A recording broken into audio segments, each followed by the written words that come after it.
आप देख रहे हैं नेटवर्क 31 मेरे यानी रणविजय के साथ। तो चलिए बढ़ते हैं आज की कहानी की ओर। साल था 2023। 4 दोस्तों ने एक रोमांचक जंगल यात्रा की योजना बनाई।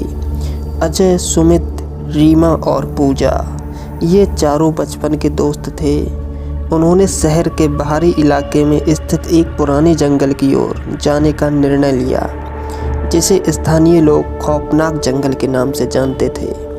जंगल के बारे में कई अजीब कहानियां प्रचलित थीं, लेकिन दोस्तों ने सोचा कि ये सिर्फ अफवाहें हैं। सुबह 6 बजे चारों ने अपनी कार में बैठकर यात्रा शुरू की। रास्ते में हंसते खिलखिलाते हुए उन्होंने अपनी बचपन की यादों को ताज़ा किया। जब वे जंगल के पास पहुँचे तो सूरज की रोशनी धीरे धीरे पेड़ों के बीच से छनकर आ रही थी। एक अजीब सी चुप्पी चारों ओर छाई हुई थी। रीमा ने कहा, यहाँ बहुत ही अजीब सन्नाटा है। सुमित ने मजाक करते हुए कहा, शायद यहाँ भूत हैं। सभी हंस पड़े और जंगल में प्रवेश कर गए। जंगल में हर तरफ हरे भरे पेड़, जंगली फूल और अजीब सी आवाज़ें थीं। जैसे ही भी अंदर बढ़े, अचानक एक ठंडी हवा का झोंका आया। अजय ने कहा, यहाँ कुछ तो अजीब है।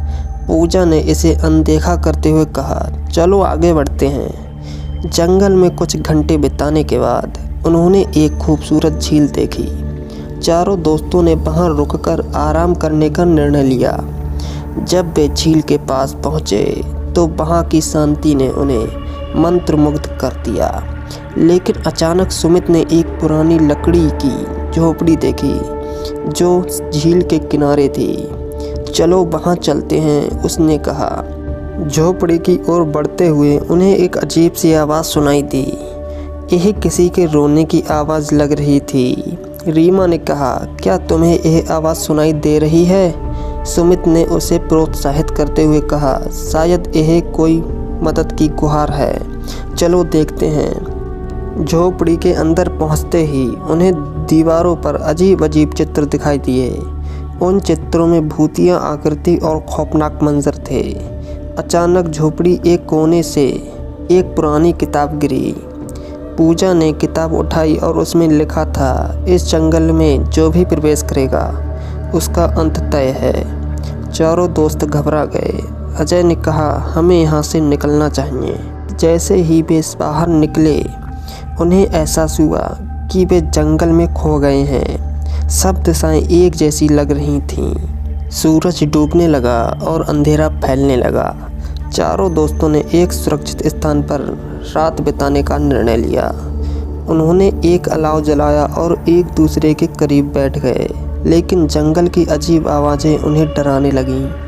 रीमा ने कहा, क्या तुम्हें लगता है कि यहाँ कुछ है? पूजा ने हिम्मत रखते हुए कहा, नहीं, हम बस डर रहे हैं। लेकिन तभी अचानक एक तेज आवाज़ आई, जैसे कोई उनके पास आ रहा हो। सुमित ने कहा, यहाँ से भागो, और चारों एक दूसरे का हाथ पकड़कर भागने लगे।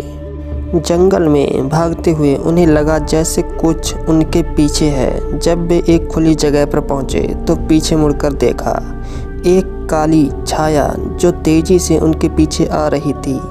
अजय ने चिल्लाते हुए कहा, हमें अलग नहीं होना चाहिए। लेकिन अचानक पूजा एक गड्ढे में गिर गई।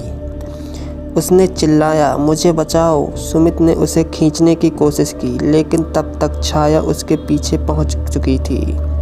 सभी दोस्त एक साथ खड़े हुए। छाया ने अपने असली रूप में प्रकट होते हुए कहा, तुम लोगों ने मेरे जंगल में प्रवेश किया है, अब तुम सब मेरे साथ रहोगे।